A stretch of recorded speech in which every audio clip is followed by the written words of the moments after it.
ஸ்ரீமத்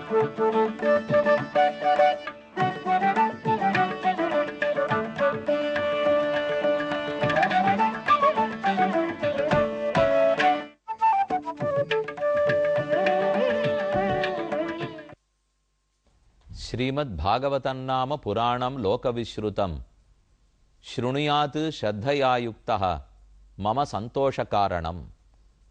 யாரெல்லாம் பாகவத புராணத்தை பாராயணம் செய்கிறார்களோ, அதன் உயர்ந்த கருத்துக்களை மனத்தால் எண்ணுகிறார்களோ, அவர்கள் பகவானுக்கு மிக வேண்டப்பட்டவர்கள்.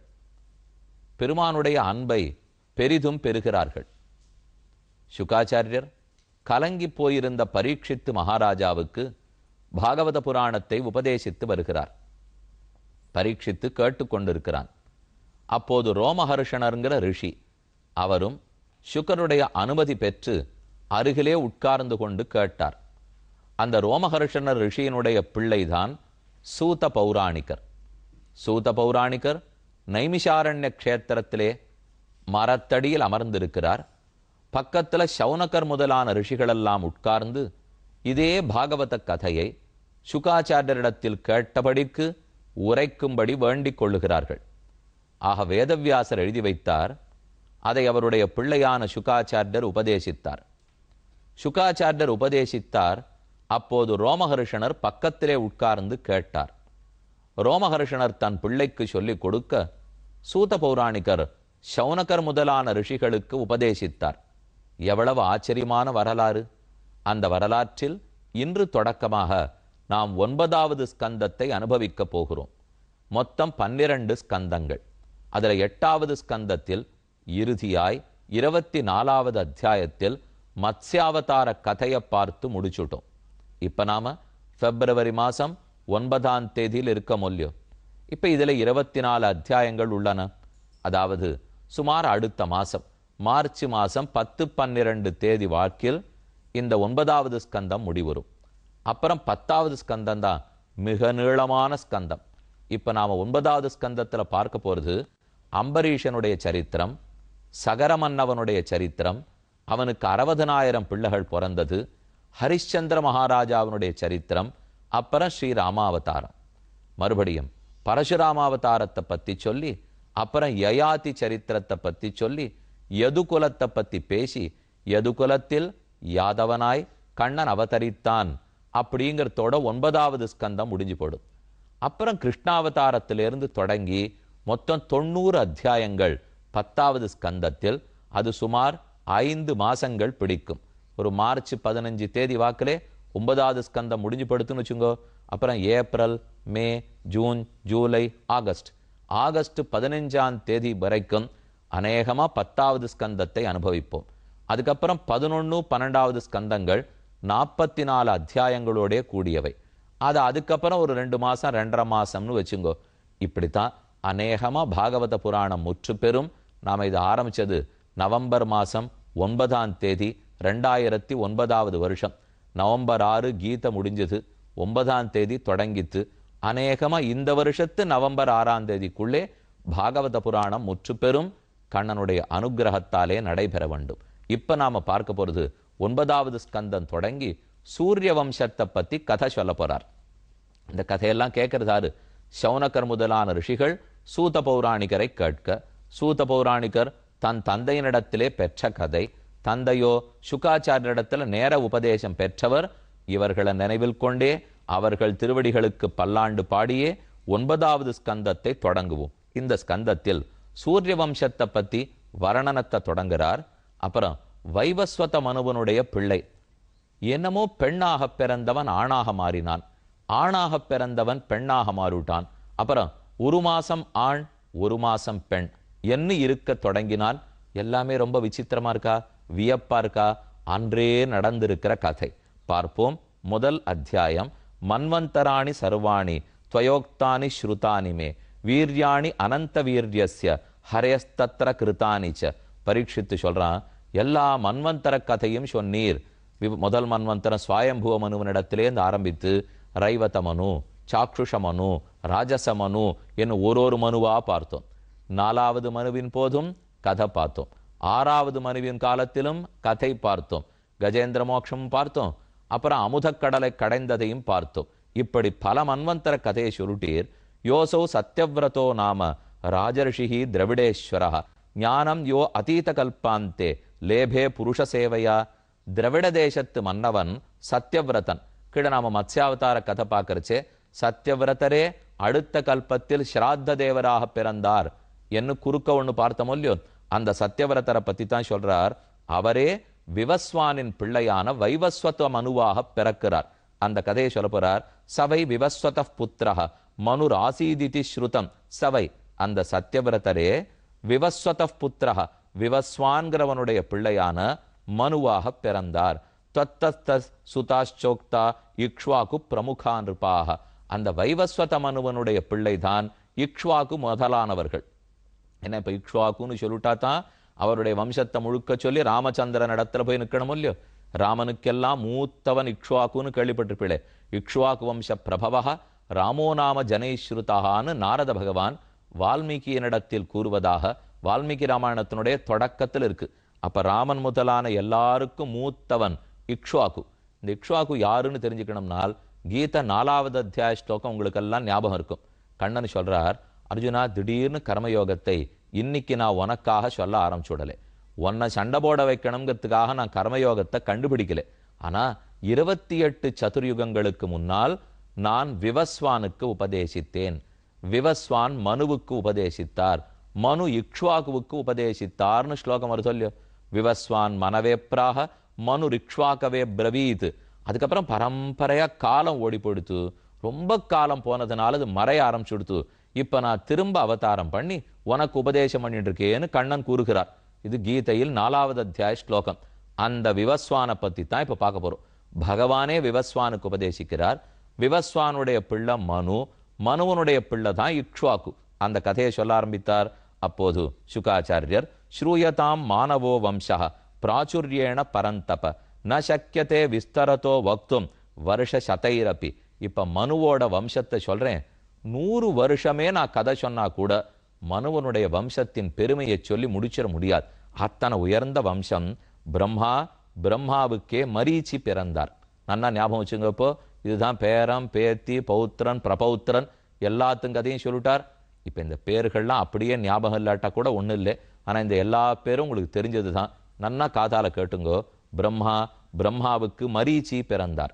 மரீச்சிக்கும் தாக்ஷாயணிக்கும் விவாகம் நடந்து அவர்கள் இருவருக்கும் திருமணம் நடந்து மரீச்சிக்கும் தாக்ஷாயணிக்கும் கஷ்யப பிரஜாபதி பிறந்தார்.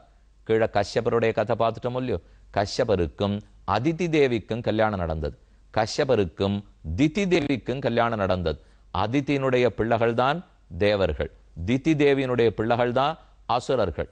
அதுல அதிதிக்கு இந்திரன் பிறந்தான், பகவானே வாமனனாக பிறந்தான்ங்கிற கதை பார்த்துட்டோம். அவர் தான் கஷ்யபர். ஞாபகம் வச்சுங்கோ. கஷ்யபருடைய பிள்ளை கஷ்யபருக்கும் அதிதிக்கும் விவஸ்வான் பிறந்தார். விவஸ்வான்கிறவர் தான் சூரிய தேவர். விவஸ்வானுக்கும் சம்ஞா என்கிற பெண்ணுக்கும் கல்யாணம் நடந்தது.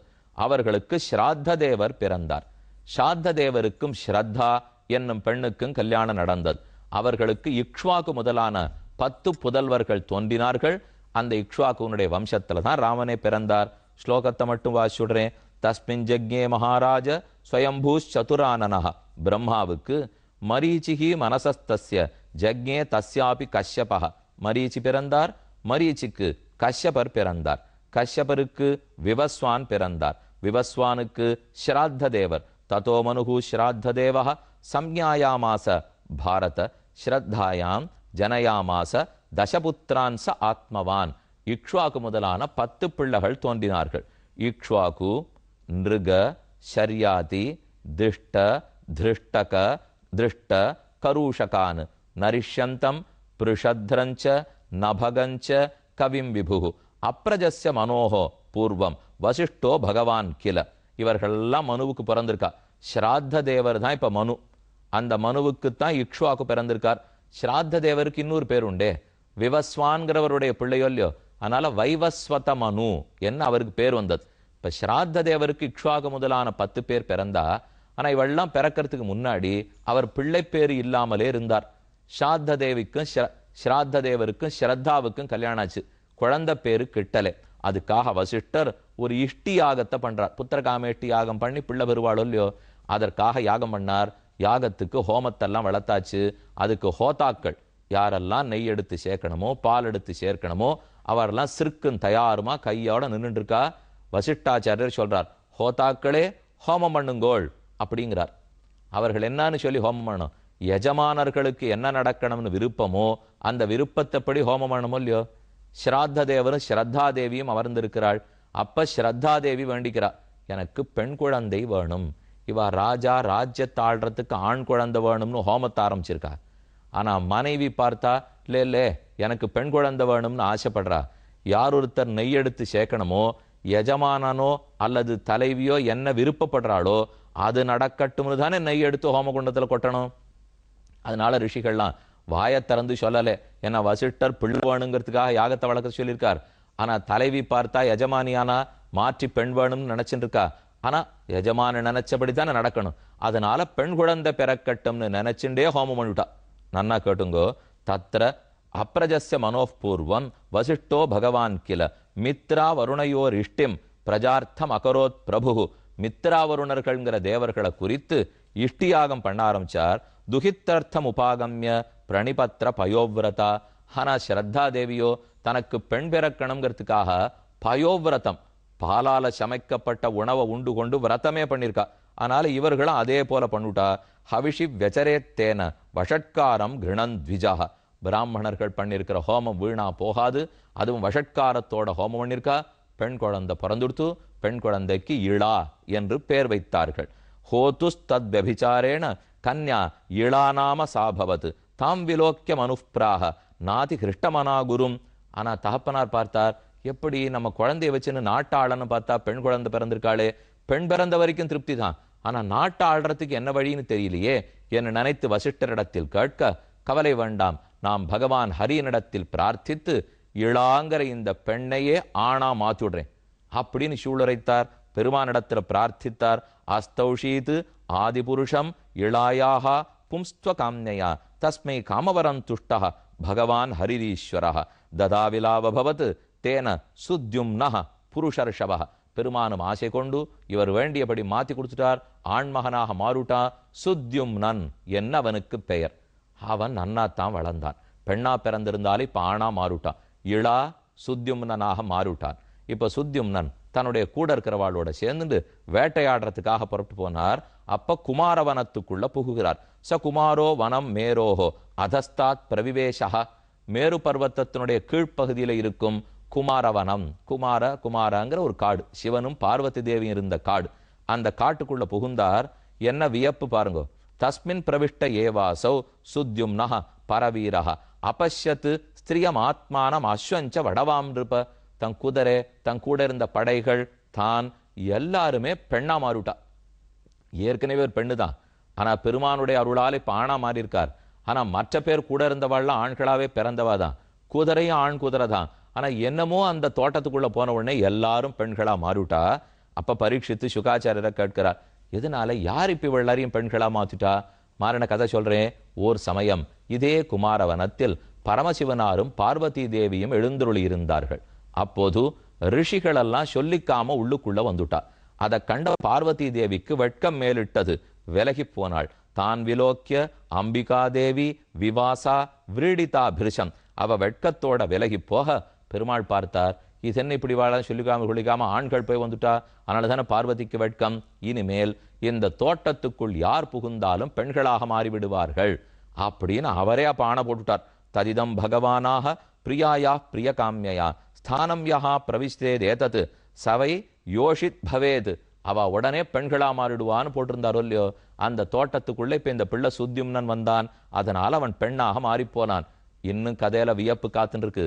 அந்த பெண்ணு இப்படி அப்படி போயிட்டு இருக்கிறச்சே புதன், கிரகங்களுக்குள்ள புதன் சொல்றமே, அந்த புதன் அவளை பார்த்து ஆசை கொண்டு இருவரும் கல்யாணம் புரிந்து கொண்டு அவர்களுக்கு ஒரு பிள்ளை பிறந்துட்டார். சதஸ்யாம் ஜனயாமாச புரூரவசம் ஆத்மஜம். அவனுக்கு தான் புரூரவஸ்னு பேர். ரொம்ப சிறந்த பிள்ளை.